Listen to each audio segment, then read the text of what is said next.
Hi, everyone. Erev Shabbat Shalom.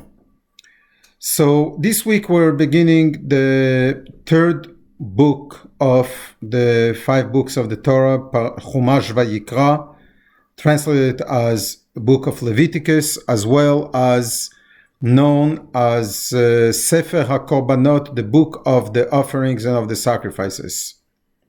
It is not a secret that the central and focal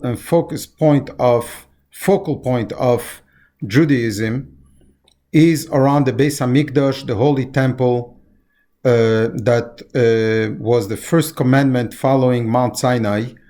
Ve'asu li mikdash ve'shachanti b'seicham, make me a holy place, and I will dwell amongst you. And which came together with the offerings, with the mitzvah, with the commandment of bringing daily and occasional offerings as atonement and for holidays and so on and so forth. Unfortunately, the vast majority of Jewish history since 3,500 years ago, when we received the Torah at Mount Sinai, was that we did not have the Bet HaMikdash. We did not have the Holy Temple. We could not bring our daily offerings, and which is where prayers were established and expanded and elaborated on Shalma Farim Svatenu, where lip service and prayers are taking place and are replacing the daily mitzvah of offerings in the Beis HaMikdash, which is a tremendous lesson, especially in our days as of today, where even synagogues, who are the Mikdash Me'at, the mini sanctuary, we cannot go there. We cannot participate in a minyan. We cannot have Torah reading. We cannot say Baruch Hu. We cannot say Kaddish. So, does that mean that Judaism fell apart and we're taking a break of Judaism? God forbid.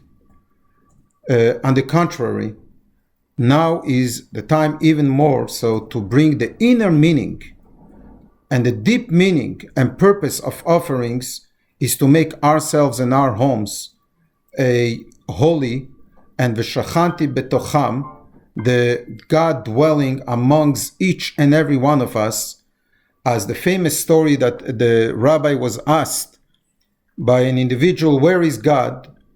And the rabbi answered, God is where you let him in.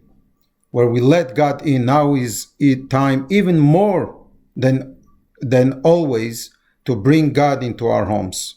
Easy? No. Challenging? Yes. Do we need to make the extra step and the extra effort in making it happen? Yes. Patience? Yes. At the same time, now is the time to connect with ourselves, connect with our family, connect with Shabbos, connect with prayers, and make it happen on a more serious way, bringing God into our lives, allowing God to dwell into ourselves.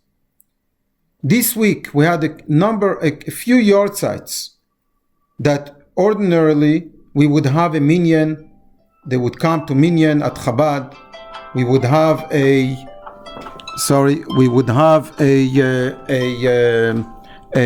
Kaddish. We would have a Kiddush with L'chaim afterwards. We couldn't do it.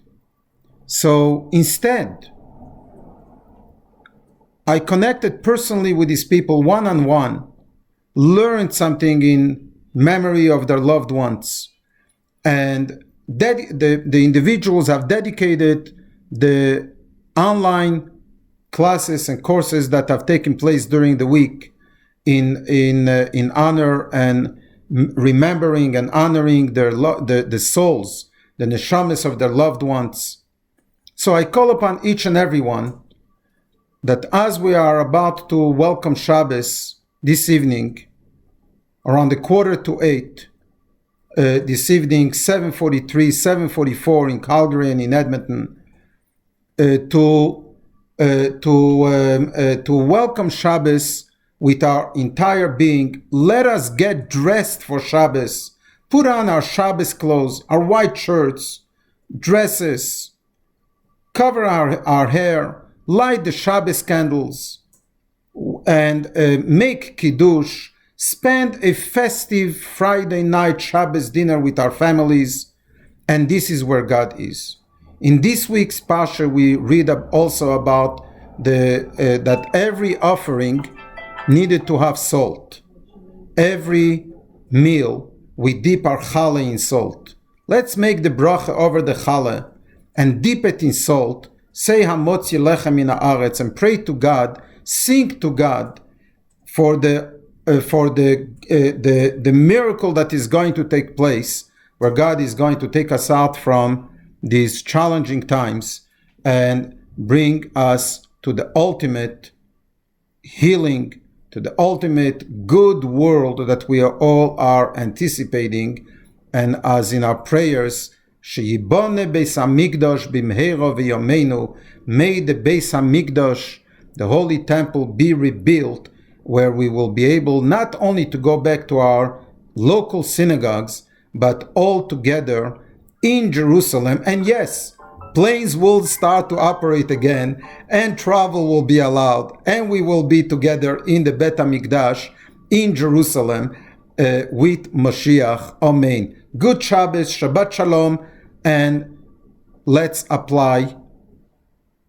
do what God wants us to do, not the way we see Judaism and not the way we are comfortable, but beyond our comfort zone.